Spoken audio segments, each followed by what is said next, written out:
Good morning. Good morning to all the Yinzers and Yinzets alike. It is Friday, episode 484 of the Two Dumb Yinzers. Good morning, Mike. Good morning, Derpy. What up, boys? Oh, you know. What is up? Oh, I'm living the dream. I've had to Mm. drive twice in the snow already today, so I'm not happy. How is it? How are the roads? Oh, they weren't bad. They were slushy. You still got idiots out there that want to tailgate you in this weather. Yeah. It wasn't bad. It wasn't bad at all. I think they canceled every school across the state. I haven't been out in it yet. I'll have to go out in a little while, but I it doesn't look that bad from what I can see.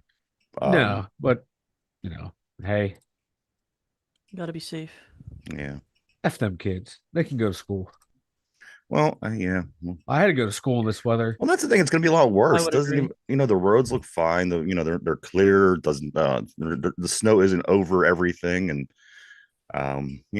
But what are you going to do? The one thing that bothers me about this is they take the now that they have this technology and the laptops or the Chromebooks that they give all the kids. Now Yeah. these kids don't get a snow break, which is kind of bullshit if you think about it. I mean, that's I one of the find it best fun. parts. Ha That's ha. one of the best parts of being a kid is getting that snow break, getting Yeah. up, checking, seeing you don't have school, and you're like, yeah, now there's no way out. There's no escape. There's no escape, but on the other hand, they don't have to stay in school like what an extra week during the summer, and you're pining to go out and play. So it's a double-edged sword. You want that snow day, but you also don't want to be in school for another week or two.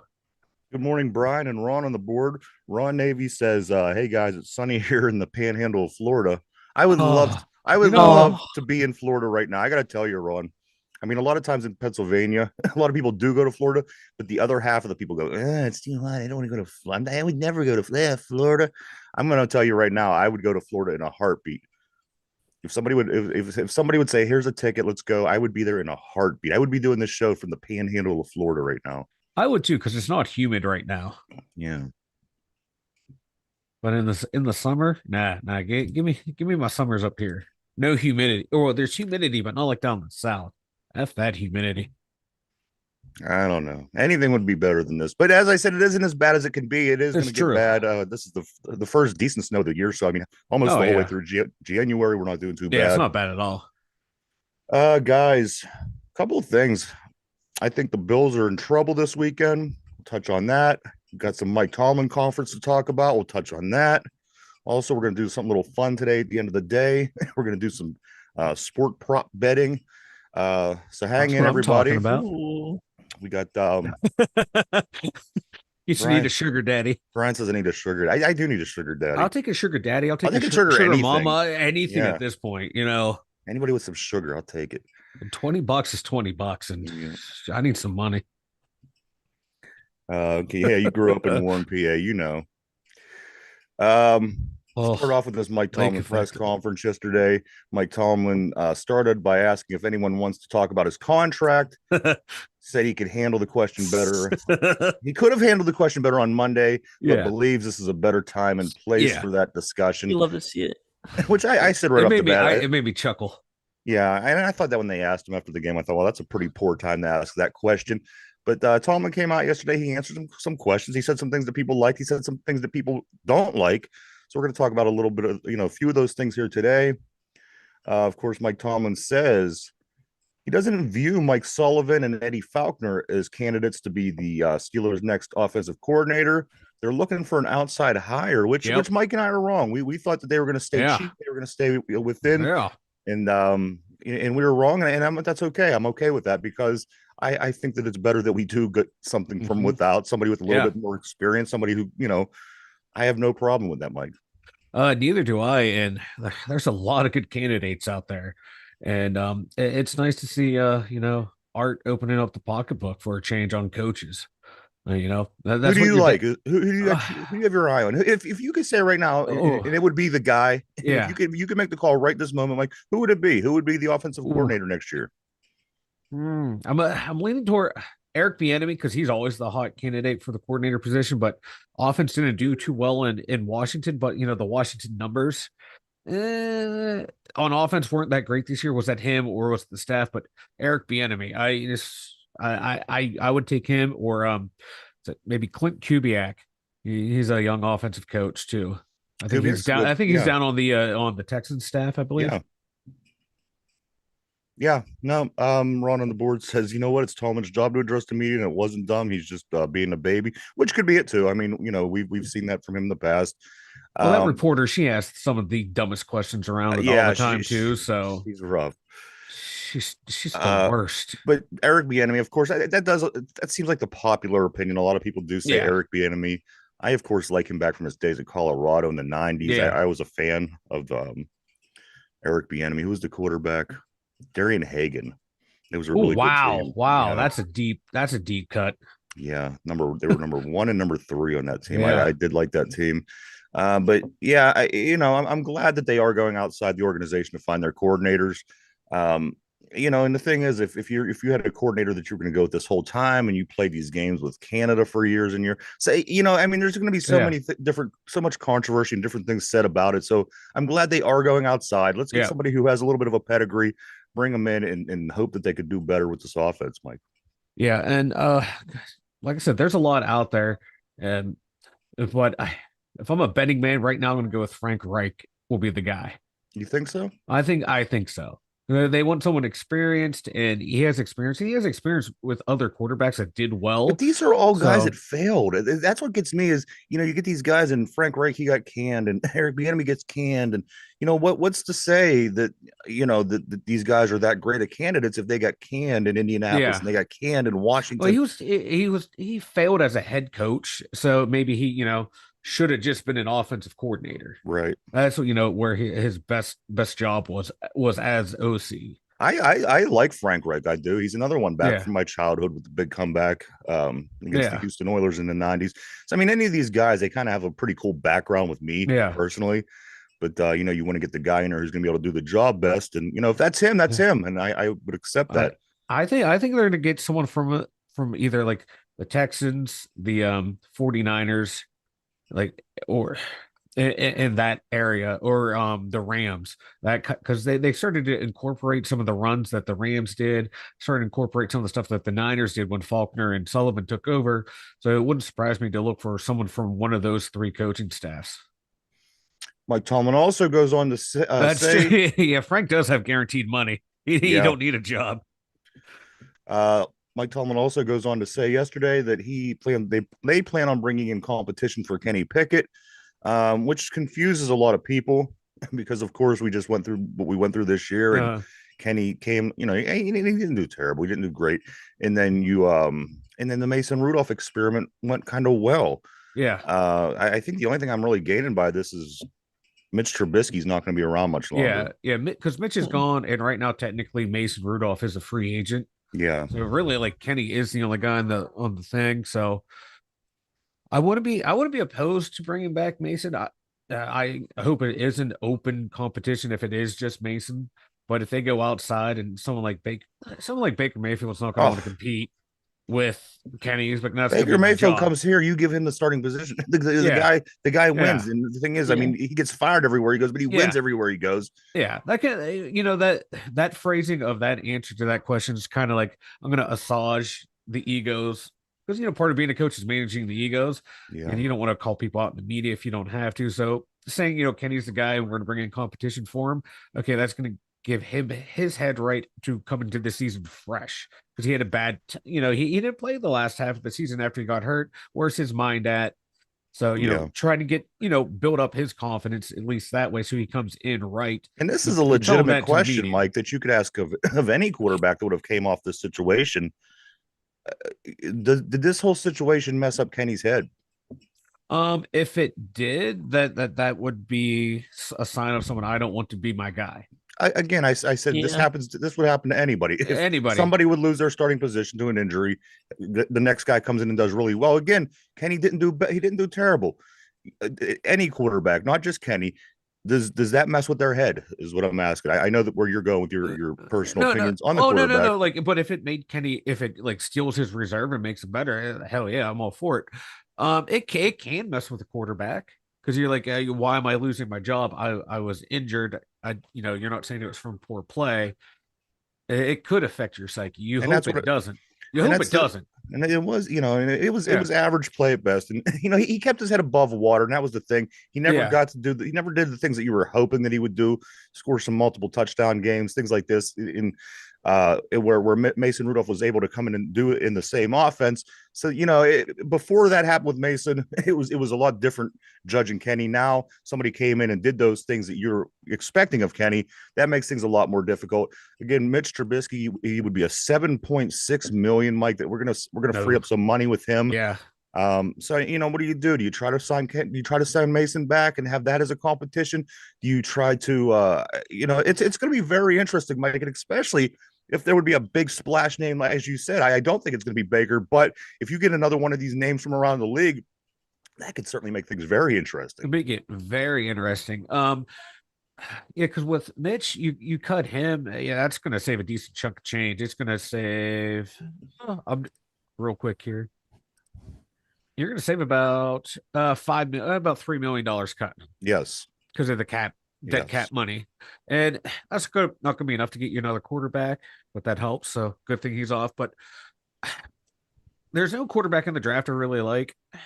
Me neither. Nobody in this draft. I agree. Like free agent quarterback wise, you got you'll have Kirk Cousins coming off a torn ACL. Would you be interested in Kirk Cousins experiment? No, he hasn't done anything in the postseason to actually make me think he would be the guy. He go along just fine with our coaches then, Mike. Yeah, well, hey, at least our coach actually made it to 2 Super Bowls. We'd have a couple. Let's get Russ. If we get Russell Wilson, we'd have a couple good. We'd have a good regular season. We have a good regular season, and then we'd have to bring in someone else to close it out at quarterback and head coach. Derpy, what's that, bub? So what about the Fields chatter? Mike, Justin Fields, what do you think about this? I like Justin Fields. I want to see him succeed, but I don't want to take on someone else's project.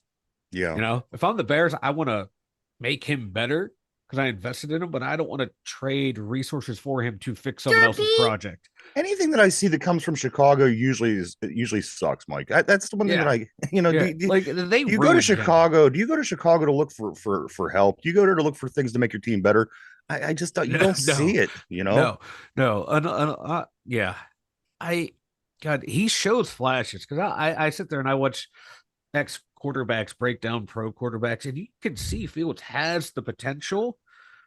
He has the smarts for the game, but they kind of ruined him in that offense. So what they were trying to make him, they were trying to force him to be a pocket passer. Easy for me to say. You were going to say pocket pussy, weren't you? Apparently, But what they did to him, it kind of broke him when they let him, move around more and run around. He was a better quarterback, but I just don't think his skill sets would fit with what the Steelers are trying to do. I agree. There's something about him that I feel the same way. But if I was the Bears, I would want to make him better. But I don't want to take thrilled with the idea as a Steeler fan with Justin Fields. I acknowledge he's a good quarterback. And I acknowledge he has mad potential. I just don't think I just don't feel that he would fit with what it would take time to uproot what it is that we've done and put together, which I don't know would be a bad thing. But it would take time to uproot what we already have and what we put together over the past few years just to bring one person in, and everybody would have to kind of learn around him. I don't think at this particular time, I don't think he fits, Mike. I just don't. I don't. I think he, if they can get the right coaching up there in Chicago for him, I think he can develop just fine, but I don't want to take on a project. I challenge you this. Find one quarterback that's ever been developed up in Chicago that's none. Exactly. None. Rex Grossman would be your best bet. Rex Grossman was, Mitch Trubisky was a poor man's Rex Grossman. Because Rex Grossman would say, fuck it, I'm unleashing the sex dragon. We're launching it down the field. Someone's going to catch it. I mean, Jim McMahon. I mean, he was even Jim McMahon. He was a nutcase. He wasn't that good. He rode the coattails of that great defense.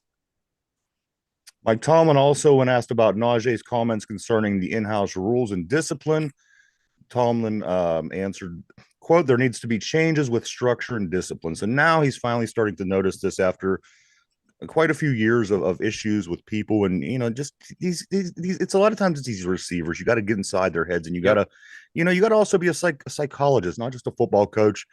And and the thing that's good, the thing that I get out of this is I'm glad that Mike Tomlin acknowledges it now instead Yeah, of just saying, "Well, these are the yeah, guys and the guys." Yeah. I'm glad to see yeah, that he acknowledges because it comes when products out on the field. You see that, you see yeah. it. Because what I read from like former players, what it is like, it's in college, it's everything is structured. You have this, everything is Yep. regimented. In the pros, it's like every organization is kind of like, we expect you to be here at this Right. time, put it on you. Whereas now it's sounding like, okay, we're gonna have to handhold these guys because Yep. a couple of them didn't want to fall in line. So now everyone has to follow everything. Now it's lockstep for everyone. And I think after George Pickens was fined $200,000, he kind of realized, let's just follow the rules some more.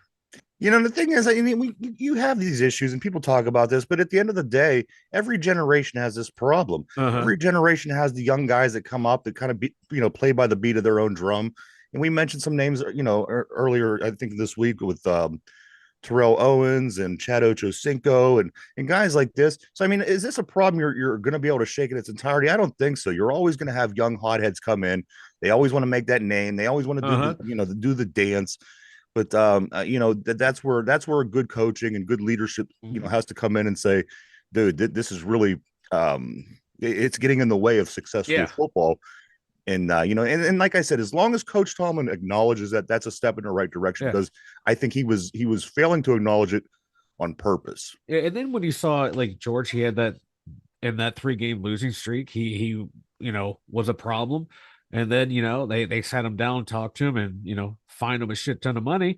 He was, lockstep in with whatever happened. Had the game where he had 0 targets, 0 catches, and he was out there throwing blocks. He was out there running his routes to completion, and he was, smiling and having fun. So, he got his ass in line because he found out there were consequences for his actions. Yeah, and I And think you hit a guy, you hit the pros, you have to hit him in the pocketbook. You have that's to where take their I think money. you hit it right on the head, Mike. You have to take their money. A lot of times that's exactly what you have to do because that's how Yeah. you tackle this level of people and this level of Yeah. professionals because that's their bread and butter. They make a Yeah. lot of money. You're not going to sit down and have a talk with them and hope that things get better. They're going to be them. You have to hit them in the pocket. You have to make sure that they know that this is, as you said, is the consequences. So again, good news there. Moving forward with Tomlin, uh, Ron Navy, no You problems. did. Cowher had some guys with weed Who that had they were weed? suspended for. Who was weed? I don't remember. Um, God, we had an offensive tackle who got caught with weed in his shoe. I forget who it was. Yeah. Yeah. Guys, so Mike McCarthy, the moron out of Dallas who should have been canned according to most people. In the last 4 years, Mike McCarthy's record is 42-25 with one playoff win. Now, our Hall of Fame coach in those same 4 years was 40-26-1 with zero playoff wins, who has no chance of getting fired. My coaches around the league, for example, the guy Mm-hmm. from Philadelphia takes his team to the Super Bowl last year. They lose. His name was heavy on the chopping block. People wanted him gone. Mike Vrabel, coach of the year 2 years ago, he gets canned in Tennessee. Bill Belichick, everything that he done, the whole entire time Yeah. that he was in New England, he was gone. He wasn't so Yeah. untouchable that they had to keep. What is it about Mike Tomlin, Mike? Is it the consistent winning that he does through his regular seasons, year in, year out, year in, year out, that keeps him hired here? And if that's the case, is it ever going to get to a point where they say we're not doing what we believe we should be doing in the playoffs? So let's talk about moving on, or let's fire this guy. Why are all these other guys who I think have especially more recently been way more Mm-hmm. successful? They get the cut. They're going other places. They're not coaching their team anymore. But the guy that cannot get us a playoff win is untouchable. Mike, can you explain that? Uh, Rooney, Rooney, man, he loves consistency. It was built in from his dad and his grandfather, and he's just running it the way they did. And he's like, "Hey, we're being consistent. That's what we do, and I'm making money. by being competitive. We're only having one meaningless game in 17 years, and eventually, we'll find success down the road. It's it's gonna happen. So he's just happy to make money. People are filling the seats every game. Steeler merch is flying off the shelves everywhere. Steelers are one of the highest, rated teams when you watch them on TV. So that's generating money for his product, for his company. So he's happy. He's making money. Right. So really, that's now, it. The Steelers fans, the if people that pay losing, the bills, Mike, the people that pay the bills, the Steeler fans, the people that show up and they spend $30 for a hot dog and they buy their $800 tickets, and should they feel shorted by this organization for having that mentality? Yeah, they should.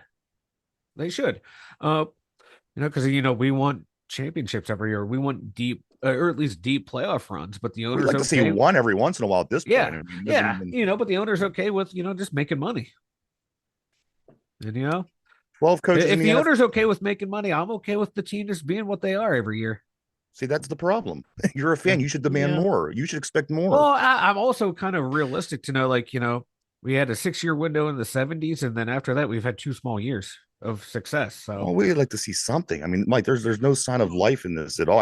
There's no. Hey, they're winning. They're winning. They're not winning more games than losing in my lifetime, and I'm happy. Hey, it is. Which is fine if you're willing to accept that. But there's a lot of people. I'm realistic though. A lot of people, you can't win a Super Bowl Mike, if you take those last 5 playoff games where they lost 41, they're terrible. 44, 41, 36, 31. That's not acceptable. That's not acceptable. It needs to change. But I'm realistic. That's not winning. That's not winning. That's getting 2 Super Bowls. Tom went to 2 Super Bowls. That's fine. It's hard to win. It's hard to win in this league. But as long as they were putting out, trying to assemble a team every year, they're not every year and be competitive. They've done nothing in the playoffs, Mike. For I know that sucks. That's the only part that matters. Sucks. That's the part that matters. But hey, that's the moneymaker. Hey, the owner says this is what I care about. I'm not gonna overly invest myself. I disagree with you. Is that what the owner is saying? The owner says, "Oh, I don't care about winning." I don't think that's the case. I think that they do want to win. But they're obviously that's kind of what he cares about, because no changes have happened in the past 7 years. What does he care about? No, I'm gonna say it just feels like that's what the owner cares about. It's just making money because no changes have happened in the past 7 years. Well, changes have been happening. They've just been bad changes. They're not good changes. They're poor. They're poor. And the thing is, the Steelers, and I've on shows that I'm on, people talk about the Steelers. They don't ever want to be wrong, and they will ride out a bad decision as long as they have to, because they don't want to be wrong. The organization, the front office, it's just they have this reputation, and if they go with a bad, let's say Kenny Pickett for an example, they're going to ride that bad decision out because they don't want to be told they're wrong. They could turn around and say, you know what, I don't think this Kenny thing's going to work out, and they could go out and get themselves a legitimate quarterback who's going to win football games. But at the end of the day, I think that's what it is, Mike. It's ego more than anything. They just don't want to look like they were wrong. Yeah, and where does that start? That has to start from the top. Of they don't want to change anything. And we were two or three shows ago, we were saying that the buck stops here on Tomlin. Well, some of these, a decision on the coach, and that has to go to the owner. He needs to be held accountable. If he doesn't want, if he's just going to keep extending Tomlin, that means he's okay with having winning seasons and occasionally making the playoffs, and hopefully you can make a run. He's the one who's signing off on all the coaches' hirings. He's the one who ultimately. My problem is, what if signs off on the GM? What if he thinks that they're doing well? What I mean? Then my God, one of the worst owners. Like, I understand that we could keep pointing on whose fault it is, but are you okay with this? Is it that's what it comes down to? Are you going to not really? Are you going to go keep buying that burger even though they keep putting out bad burgers? Are you going to go buy that car even though this place keeps putting out lemons? You don't. You say, the buck stops with you. You're the one. It comes out of your pocket. And if it wasn't for those people filling that stadium and those people buying up that ad time and people watching these games, the whole show's over. Yeah, then the fans need to start, letting the owner know by not going to the games, by not buying the merch, by not watching the team. Absolutely, I know what the answer is. Yeah, that's the answer right there, because the owner keeps bringing him back. So. And that's what I'm saying. The owners, the problem with a lot of these other teams, Mike, these are good coaches. Sirianni, Mike Vrabel, come on. I mean, the guy was Yeah. coach of the year. When was our coach ever coach of the year? Our coach has He never had a should have losing been, but he season. never got it. He There were has years never had a where they losing won. season, Mike, but he's never been coach of the year, is what I'm saying. These guys that have these awards, these Uh-huh. accolades, they're getting cut, they're getting tossed, and there's our guy just Well, diddle usually, dicking through the whole you get thing. coach And of the year because you had a terrible team that outperformed what everyone thought they would do. And when the Steelers, you always have these high expectations, no matter what the actual roster so says there's the nothing you could expectations actually should do to be. win a coach of the year in Pittsburgh, even if you win the Super Probably Bowl. not, yeah, because Coward didn't win it when he won the Super Bowl. They probably should have won it that year that they won when they went on I think that he won it in incredible '92, run. didn't he? I Check, can't pull that up remember. real Yeah. quick. I think that he did. But yeah, Coward or Tomlin should have won coach of the year that the year Ben was hurt. My God, that team should have like folded and lost every single game. But my God, he took Duck Hodges, Mason Rudolph, and Le'Veon Bell as a wildcat running back to get a winning record, or at least finish 500. Run on the board says Tomlin coach of the year and a bunch of emojis. I hope Mike Tomlin coaches his entire career in Pittsburgh for the next another 17 years. I hope he does. Why Be is the that? greatest. It would just be so great. I would just love it. I don't get what you're saying. Why would that be great? Just because it's making all the Yinzer fans go crazy, and I love it. These are people that you need to watch your show, so you probably should lighten up a little bit. Because it's fun. I'm having fun with Ron. I like Ron Navy. Him and his. Because you know me, if he was sitting here loving Tomlin, I'd be saying Tomlin's the worst coach in the world. Yeah, that's one thing you do got to understand about Mike. He's the most difficult asshole you'll ever meet in your life. Even if he agrees on something, he will not find a way agree to twist with it. you. It's insane. Yeah, because I like the banter. Cam Hayward not taking less money, Mike. He says, "Screw the people who keep talking about me getting a pay cut." And quote, "Screw the people." Cam says, "I'm not retiring. I love playing football. I want to play football." Well, guess what? He loves getting paid a lot of money to not be productive is what's going on. Exactly. And he's saying, screw you if you think that he deserves less money. Mike, what do you think about this? Cam, you suck, bro. You sucked for a while now. And you know what? You know what? I would cut his ass, but my God, that cap hit would suck. But he you know what? People want to say Ben was a me guy. How many years would Ben restructure his contract? I've never said Ben was a me guy ever because of this. Yeah, exactly because of this. Yeah, he restructured his contract so many times. If you want to win, Cam don't want to win. Cam wants that money. Cam's a bullshitter is what Cam is. Cam gets up on the camera and acts like he's all this great. You know what? He's the biggest bullshitter of the bunch. Yeah. Cam Hayward, he said, screw the people who keep talking about me getting a pay cut. You know what, Cam? As I said, 2 tackles in an important game where one of them is where you fall on top of a pile isn't exactly Aaron Donald. Come on. Level. Oh, my leg wasn't the same all year, so I couldn't play. Well, don't use injury as an excuse, buddy. Come on now. Well, what was your excuse the year before? You know, you'll have your 3 to 4 good games a year that pad your stats, make it look like you had a productive year. But no, when I saw that, like, come on, this guy is a bum.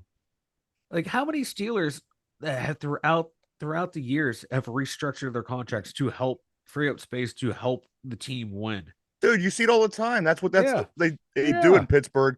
And you know, Cam gets backhanded in the vagina and he's out for 6 weeks. And Ben had his nose on the side of his face against Baltimore, and when he was on the sideline, they took his nose and moved it in the in the middle of they showed it on TV. Ben says, "I want to get back out there. I want to play." This is also the same guy that says, "You know what? Let's reconstruct my contract. I want to win football games." Cam, on the other hand, this is what you're getting from him. Yep. Quote, "Screw the people who keep talking about me getting a pay cut." Mike, this is you. This is me. This is people on our board. This is people that listen to us. So screw you in way of Cam Hayward. Yep. Screw you, Cam Hayward. Let's see. If we cut Cam Hayward, we would save. He has a $16 million cap savings. It's a $6.4 million dead cap money. So we'd save $10 million by cutting his ass. Is what Mike, they got to start. They got to start getting rid of this dead weight. Yeah, Cam Hayward is dead weight. He's a lot of dead weight. We're on the board, you guys. I'm not As that we are. old. My uncle has all them cans. Like he has them up on his like the old Iron City cans that you're talking about. The team, the team pictures. I don't have any personally, but I do have them in the family, and I do see them regularly. But we do have a lot of cool Steeler stuff from our lives. I could certainly say that. Good morning on the board as well, Ralph. How you doing, man? Cam Hayward. Ugh. Presley Harvin. What'd you say, Mike? Ugh. I was like, ugh, Cam Hayward. Cam. I thought we would go at least one show without mentioning his name. And I saw what he said yesterday. I'm like, come on. Presley Harvin was kept on as the Steelers punter because he was an elite holder, according to sources. He was an elite holder. I'm like, nobody else was as good as holder as Presley Harvin. Hey, how many times have you seen though? Like the dude, if a bad hold can lose you a game. And on the other hand, the 22-yard, the 17 to 22-yard punts that he puts out but yet weekly was not a problem. But hey, he would have that 55-yarder in that same game that kind of redeems himself. Yeah. But he was an elite holder, so that is why. That's why they never went with another punter. They never went out. They brought Brad Wing in a little bit later in the season. Yeah. But I think that was just to kind of get under Harvin's ass a little bit. And it sounded like Harvin's out from the press conference yesterday. He's out. Yeah, Harvin will be done. But hey, we saw what happened that year. We lost the long snapper. James Harrison came back in. And, he long snapped, lost a game there. So if you can find someone, if you're an elite snapper or an elite holder, you're safe. Yes, Mike, you are right. I think Presley Harvin, I don't think that he is safe at all. I think he'll be punting somewhere else, maybe in the XFL, USFL, which I do have one quick comment about the XFL, USFL league. Whenever last season we were talking about we could see these organizations combining and making I didn't expect them to cut half of the teams out. Neither did I. My point was to make the league bigger and stronger. They went with the same amount of teams. They just took half of one and half of the other. That wasn't what I was thinking when I said they should combine. I thought that they should put a legitimate size league together and roll with that. But that, of course, is not what they did. But I sorry to get off subject there, guys. I don't think they can restructure Ogunjobi's contract. There's something with Joby restructured contractor. They could. It's looking like they could save about like $4 million. This is all according to overthecap.com. I'm trusting their numbers, so it's looking like he can be restructured, Ogunjobi. But no, Ron Navy, I do want to say, I'm in the same age range as you, sir. I really am. I have a lot of older memorabilia too, but those cans in particular, I personally do not possess. But I do have a lot of cool stuff put away from all the way back. Presley Harvin, so he's gone. Mike, you think that? Here's another piece of information about this Pittsburgh Steelers team this year. Mason Steelers, I'm going to call this Mason experiment, those last 4 games. Mason Steelers, they averaged 24.5 points a game, okay? Mason Rudolph Steelers, 24.5 points per game. If he would have played all season and his numbers would have, this would have created the average, that would have landed the Steelers with the 8th highest scoring team in the league, Mike. The 8th. I'm actually speechless and taken aback. Yeah. That is insane. That's insane. It's something to consider moving forward. As I said, I think just on average, that's great, and that's going to be interesting to see. What moves they make now. Yeah, you have a guy that was successful. Why would you send that down the road? Yeah. So he says he loves going to be a big off season. Yeah, he says he loves Pittsburgh, and they're the team that. Well, we'll probably get into that later, but the team and like the front office is starting to like Mason more and more. So, if they can make it work salary cap wise to make him happy, make the team happy, I'm more than comfortable now after hearing that to bring Mason back, because you can see, man, he is unflappable back there in the pocket, maybe to his detriment sometimes, but he is unflappable. I thought he looked damn good this year compared to what I've seen from him in the past. I was never blown away by the guy. I always kind of felt that he had that deer in the headlights look. And you know what? He didn't have that at all this year. Yeah. Everything that I thought about him up to this point, I really feel that he went in and improved and made that help him become a better football player. I don't know if this is true or not, but I hear it all the time. Like Craig Wolfley, Steelers radio. he always talks about like Mason Rudolph and like the pre-draft process. He took like one of those mental evaluations for mental toughness, and it apparently was like one of the highest scores they've ever given out. Like to Hmm. where this guy doesn't get rattled that much, except when he's getting his head bludgeoned in by a helmet. Yeah. And that big Hey, knockout blow against yeah, Baltimore that one yeah, year. and like Where Ron they had to saying, take his face yeah, mask off to get him out of it. yeah, and like Ron said, Mason could probably get a good offer from somewhere else. We've seen I this before in the past. Like Matt Flynn, he had like what yeah. two good games for the Packers and had this monster contract from he was Seattle, maybe gave him a That's the big thing. contract. Yeah, but yeah, we see it all the time. Backup quarterbacks will come in, have a couple good games, get all this big money. What's up, Derpy? I said that's I was looking at the chat and said what Ron said. Yeah, for these Oh, absolutely. teams that are quarterback hungry, they'll overspend. Derpy. There certainly will be teams that do that. Mike, this franchise in the 2021 draft drafted the who's breathing in the microphone? Derpy's What are like you doing? Derpy's Knock, getting ready for his the phone sex operator knock it job. off. Franchise running back drafted in 2021 with Najee Harris. Franchise wide receiver drafted in 2022 with George Pickens. Franchise offensive tackle and cornerbacks drafted in 2023 with Broderick Jones, Joey Porter Jr. Mike, at this point right now, January 19th, do the Steelers, what's the next franchise position they draft this year? I know you was talking a lot about center in the past, Center, but we need these first picks have been franchise guys: Najee, Pickens, Jones, Porter. Mike, who is going to be, and what position is it going to be that our next franchise player is going to be picked oh, this year? I'm sticking by it. I'm sticking by two positions: center and inside linebacker. Okay. I would agree. Is there I any would agree, Mike. inside linebackers that they're setting the world on fire? Anybody that you know that would be still in the draft range of the I'm looking Steelers? for Jeremiah Trotter Jr. in like Mm. the second, third round. It's where right now he's kind of being projected. Got the cat out of Michigan. His name always slips my mind. He's kind of in the mix, but yeah, but there's a lot of inside backers that are like real tiny. They're like 6'1", 230, That's what they're 6'1", going with 220. nowadays, though. That's That's what, the new yeah. But the I new want someone a little standard. bit bigger, a little bit thicker. But those are the two Remember when you and positions I'm I were looking reading at. off the sizes and weights of Oh the guys God, from yeah, Buffalo just from this past weekend? These guys are very average sized men, 6 foot, a yeah, little bit over 200 pounds. yep, That's an inside linebacker nowadays. yeah, They're speeding the game up. The game is going to more pass friendly game, and that's what you're getting. Your Levon Kirklands and your uh-huh, Lawrence Timmons and even your Bobby Wagners. Those kind of players are almost expired yeah, in a sense, Mike. yep. And like Jeremiah Trotter Jr., he's in that range too, 6', 230, but he flies Like around, makes plays. So that's my size, and I'm not a yeah, big guy. I'm a yeah, very average sized man. yeah. But that's what they're going with, and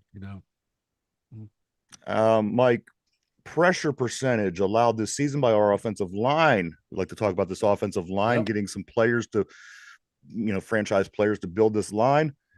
This season, pressure percentage allowed: James Daniels 4.3%, Ciamalo 4.8%, Mason Cole 6.5%, Broderick Jones 8.2%, and finally Dan Moore Jr. 10.2% pressure yeah. allowed. That's what Dan Moore will hopefully become that swing tackle, that backup, that key backup, or they flip flop them. Put Dan on right and Broderick back on left, or maybe we double dip and get a you know draft another offensive tackle in the first round, and then because there's who was it, Derpy, Amarius Mims out of Georgia. He's been linked to the Steelers in a couple mock drafts I've seen already. Yeah, you get that Georgia offensive line rebuilt, move Broderick to left and Amarius Mims to right. So And we got big Washington. We might as well just have that just whole bring in the whole Georgia team. The whole Fuck it. Georgia bring in the team, national championship team. We'll take it. Yeah. So Broderick, even coming out of the draft, his pass blocking needed a lot of work. Like his technique, and in college you could get by more on just natural ability than technique. And we saw a couple times this year where when he got in, like his hand placement wasn't the best, and he got beat on that. But he's getting better as he goes along, and I'm comfortable with Project. I think he'll be fine. That percentage should go down considerably next You know year. who we won't be drafting in the draft this year? McCormick, the tight end from Miami. He was my number one tight end. He got My man is ready for the retirement home. this dude right here, McCormick, this tight end out of Miami. He is now eligible for his ninth year of college, Mike. He's Van Wilder. That's what it is, man. He is. They need to make he already has like a couple degrees already. He keeps going back for more degrees. At least he's getting degrees, I guess. Yeah. And then one day, I just saw that 9 years. We pick on other guys. Jeez, oh man. I know. I give Kenny some problems because he was in college since the Hoover administration. So all these quarterbacks coming out. This guy's been in the presidency since Franklin, or from Washington was in office. Fuck, man, he was back there at the founding of the nation. Mike, your Buffalo Bills. Now you took them this week in your picks with Derpy. Yeah, I think you got problems. Here is why I believe you have problems. Sean Hockley, the referee for the game between the Bills and the Chiefs this weekend. Guys, check this out. Mahomes with Sean Hockley over the past few seasons, Mahomes is 8-2 and it has a 2-0 record in games that Sean Hockley refereed. The Kansas City Chiefs, or I'm sorry, the Buffalo Bills, on the other hand, the Chiefs are 8-2, 2-0 in the playoffs. The Bills in the last 4 games alone where Sean Hockley refereed, 40 penalties for 347 yards, Mike. 40 penalties, 347 yards in 4 games is what is the results of the Bills games that Sean Hockley's referees. While in the meantime, Mahomes 8-2 and a 2-0 playoff record over a pretty decent period of time with Hockley. Mike, is this an accident, or do you see big trouble for Buffalo this weekend? I don't see big trouble for Buffalo because I saw that stat too, and I was like, oh god, the fix is in. But then you like his Mahomes' playoff record and regular season record, he's like on his average for 8-2. You look at his lifetime career winning percentage record, it's kind of close. So it's not that much of a. I don't disagree with you. I don't have the answer entirely. I can see the fix, and I'm starting to buy into the conspiracies. But Mike and I have talked in the past about this, Ron. The script is very interesting. I think there's things that happen over these past 2 to 3 seasons that you've never seen in the NFL before, leading up to this point. I have a theory that the league has gotten very, very predictable during the Tom Brady decades. And a lot of people lost a lot of money. And what that means is Vegas probably lost money because of this predictability. And at some point, you have to make your money back. And the league has been very unpredictable, to say the least. And to say that it's scripted, I think you got to kind of tie that all in together. I don't know the answer. I don't know how to script it. I don't know where. But I got to tell you, the last 2 or 3 seasons, you've seen things in this league that you've never seen in the NFL. So I'm not against that theory at all. The Jim Harbaugh thing, I would like Jim Harbaugh. Don't get me wrong. It would be very interesting for the AFC Except North. me. Well, Derpy wouldn't, and Mike wouldn't. They are Harbaugh both haters. They're both Big Ten guys, and neither of them are Michigan fans. I would have no problem. I would have no problem. I think the Harbaughs are great coaches. They've been nothing but successful everywhere they went. But I don't see that happening. I just don't, because Tomlin's going to linger. Harbaugh is going to find something in the meantime. So with that being said, guys, the last conference championship game for the 8 teams left. So everybody has pretty good. Buffalo was in the AFC Championship 2020, the Chiefs 2022, the Ravens 2012, Mike, was the last time the Ravens were in the AFC Championship game. And of course, the Texans have never been there. So yeah, the NFC 49ers been there in 2022, Packers 2020, Buccaneers 2020, and of course the Detroit Lions, Mike, 1991. So if anybody's due, it would be these Packers. I love to see the Packers and the Texans. I say this over and over. I would have no problem. I would actually be able to enjoy that Super Bowl, not worrying about if this team's going to win, not worrying about that team's going to tie the Steelers. I would thoroughly be able to enjoy a Detroit Houston Super Bowl. And it would be that's my best case scenario. Yeah. I'd take that one.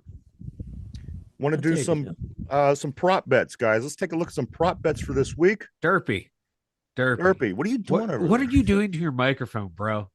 Sounds like it's halfway down his throat. I know. He's getting very, very, very close to that microphone. Derpy. You all right, Derpy? Yeah, I'm good. All right, let's take a look at some prop bets for this game. I have one for each team. We're going to take a look at them and think and see what we think.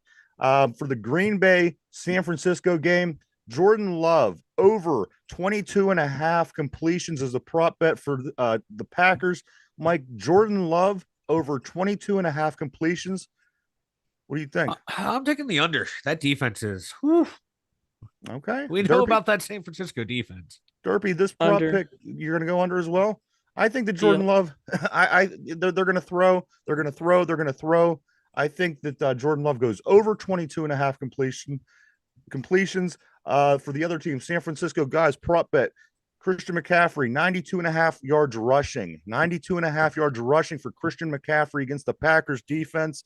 Mike, what do you think? Over? That's what the prop bet is. Over. I'm taking the over. I'm taking the over. Yeah. I think what do you like on really that? Good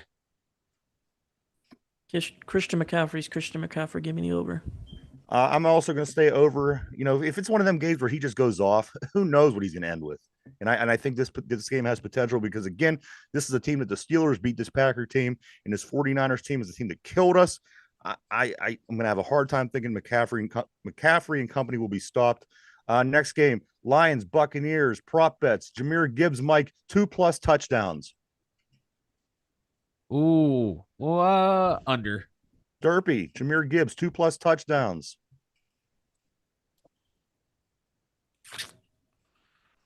Over.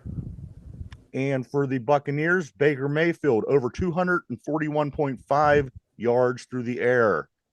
Prop bet for the Buccaneers, Mayfield, over 241.5 yards through the air, Mike. I'm gonna take the over. Ron, I use when I make my bets, I use like FanDuel. Derpy, 241.5 yards, Baker Mayfield. They played who do they play again? Detroit? The Lions. I think the Lions are going to do well. I think the Lions are going to win. I just think that Baker Mayfield will get his yards. That's my I think through the course of the game, he's going to throw enough to throw. You know, give me the over. Mason Rudolph was hitting 240 in some of these games. I think Baker Mayfield definitely hits this, even against a good defense in Detroit. Guys, over to the AFC. Prop bet for the Ravens Texans in the Ravens side. Zay Flowers over 50.5 receiving yards. Mike, Zay Flowers over 50.5 receiving yards. What do you think? This is a tough one. I'm gonna take the under. Zay Flowers, Derpy. Give me the over. I think that he's one of their big playmakers. I think one or two big plays and a couple other catches is going to put him over. That's where I'm at. The other team, CJ Stroud, Mike, 240.5 passing yards against the Raven defense. CJ Stroud. I'm going to take the over. I think it's going to be they're going to have to score some points, so they'll be throwing the ball. Derpy, same with you. CJ Stroud, 240.5 passing yards. 240.5 passing yards for CJ Stroud. Over.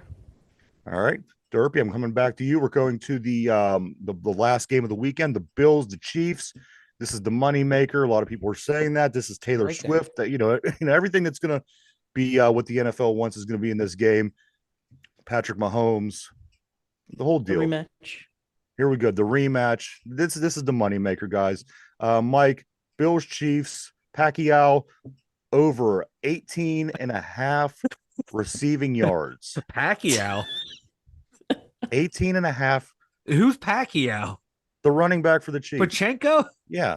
You said Pacquiao. Yeah, Pacquiao. I was so confused. So you're not answering? Derpy, What was the over under again? very You lost easy. me.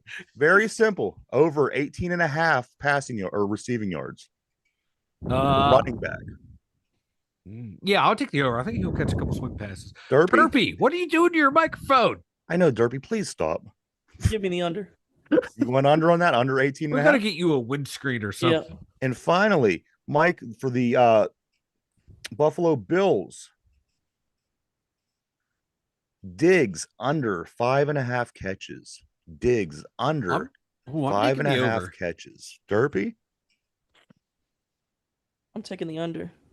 All right, there you go, guys. That is the prop bets. We will continue to do prop bets on Fridays as long as the playoffs and Super Bowl postseason in the NFL continues on.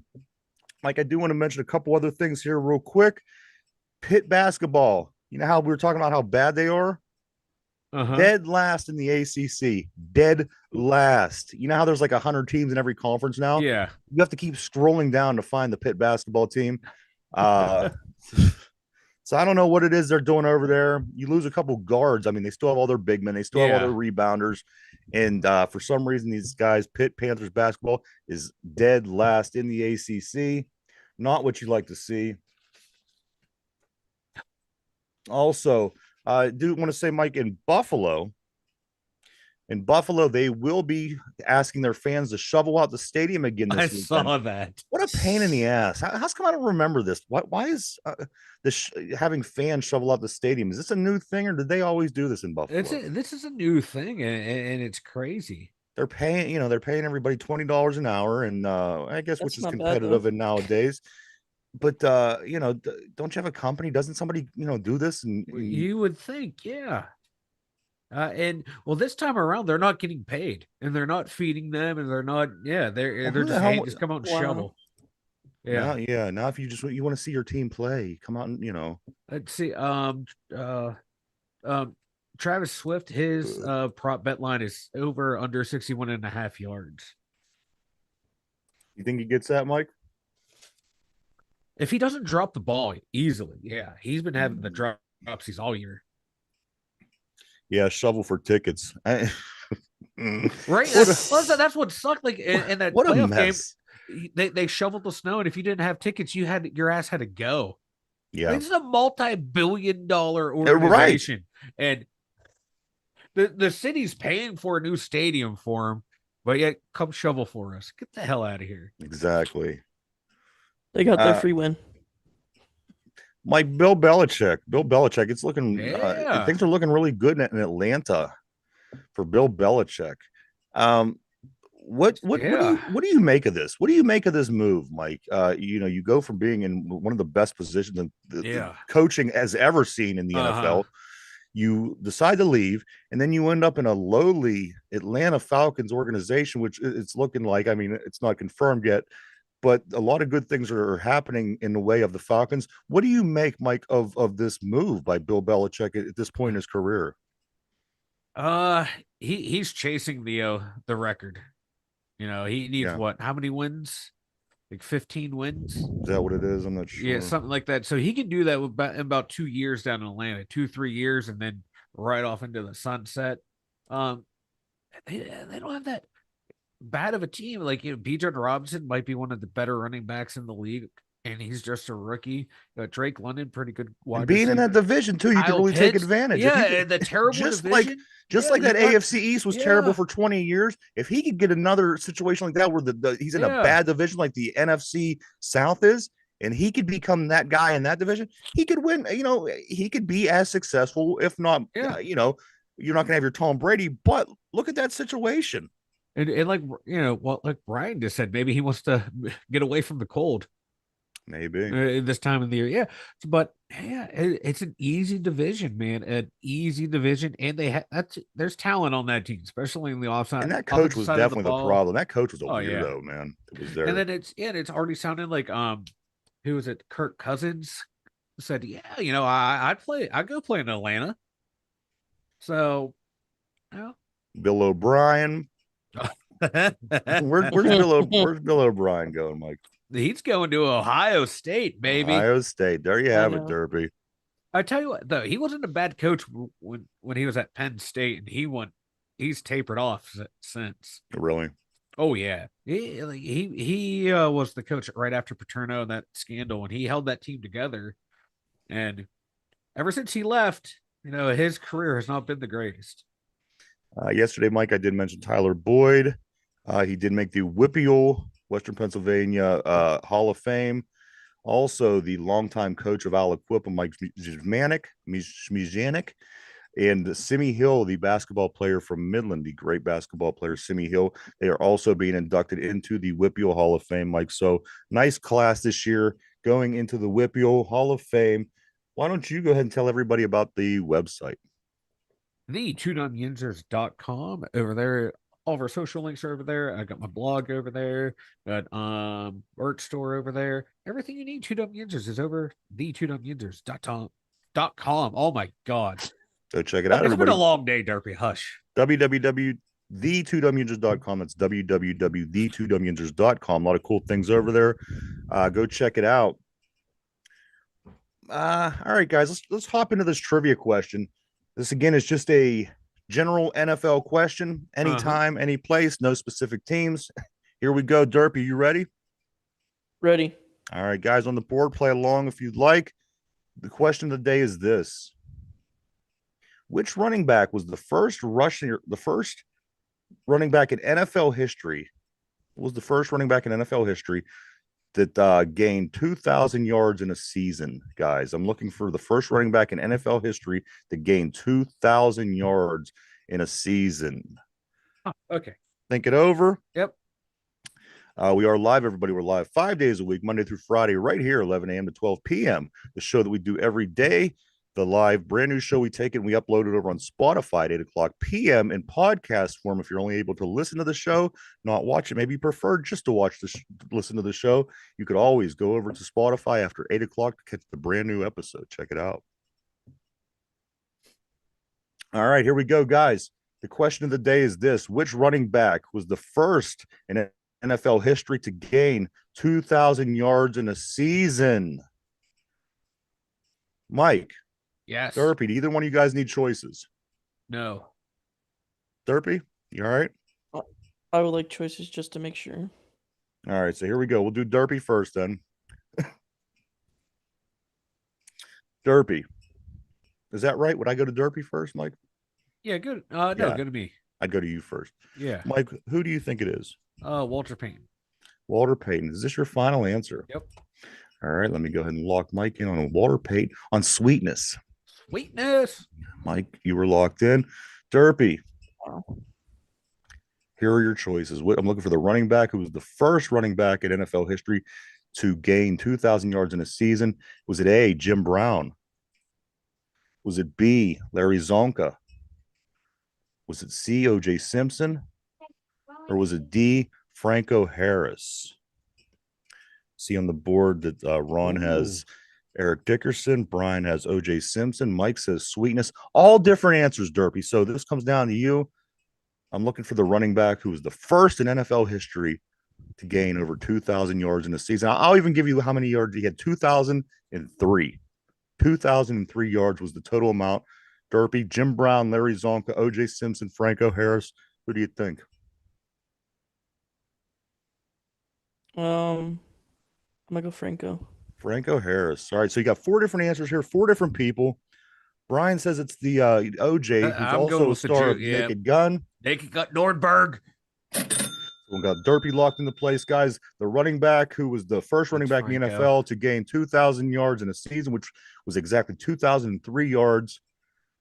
So many different answers. I'm not even going to try to remember. The correct answer, guys, was O.J. Simpson. O.J. Simpson was the correct answer. So there you go, Nordberg. Mike. I love that movie. It's 2.5, 33 and a third. I loved all though. Just the title, Naked Gun, 33 and a third. Kills me. Yeah. I can't. Every time I hear it, I giggle. You know what's funny about the glove don't fit. You must have quit. I'm going to make this comment. I made this to a couple of you guys the other day, yesterday off the air, just because Brian made the comment about the PMS show. Of course, Pat McAfee. What's more disturbing to you? Pat McAfee's skin tone stretch pants or AJ Hawk staring at you the whole entire hour like the baby that's in the sun of the Teletubbies. AJ Hawk, hands down. I am so creeped out by that show. And every once in a while he'll smile at you. It's just so bizarre the setup that they That's have. what he does. This is And that AJ doesn't even Hawk. cover the he does, and he'll smile. Yeah. And then and that doesn't even count the guy who has the mullet that's over on the other side. They have a whole toe They have shed a thing going whole- on over there. It's wild. But AJ Hawk, and then when they start talking politics, AJ just tries to get out of frame. He's like, I ain't taking strays for no one on any side. We do want to say thank you to everybody for checking us out Yes. all week long. Everybody on the board, everybody at home. We thank every single one of you. We really do. We appreciate every single one of you. We wouldn't do it without you guys. Mike, what do you got? Anything before we take off for the weekend, man? 90, what? How many days till the draft? 97 now. 97 days till the draft, baby. I can't wait. Derpy. The Buccos are coming. Our Buccos? Yep. Oh, yeah. Don't say that. We don't want to think about that yet. No, let's go Derpy. Pens. Let's go Pens. There you go. Let's go, Pens. Mine is this. In New York, a New Yorker builds an igloo with the snow in his property. In Brooklyn, this is. And lists it on Airbnb for $200. Guys, you could go live in an authentic Brooklyn igloo in some guy's yard for a period of time, however long you'd like, for $200 through Airbnb. I thought that was kind of interesting. I love the internet. So I'm going. I'll spend $200. Hell yeah. there you go. So anything else, guys? I got Speak nothing. now. Forever hold your peace. I got nothing. Derby. I wanted that TJ Watt tattoo. You can still get it, Derpy. You could still get the paintings. Jesus, Derpy.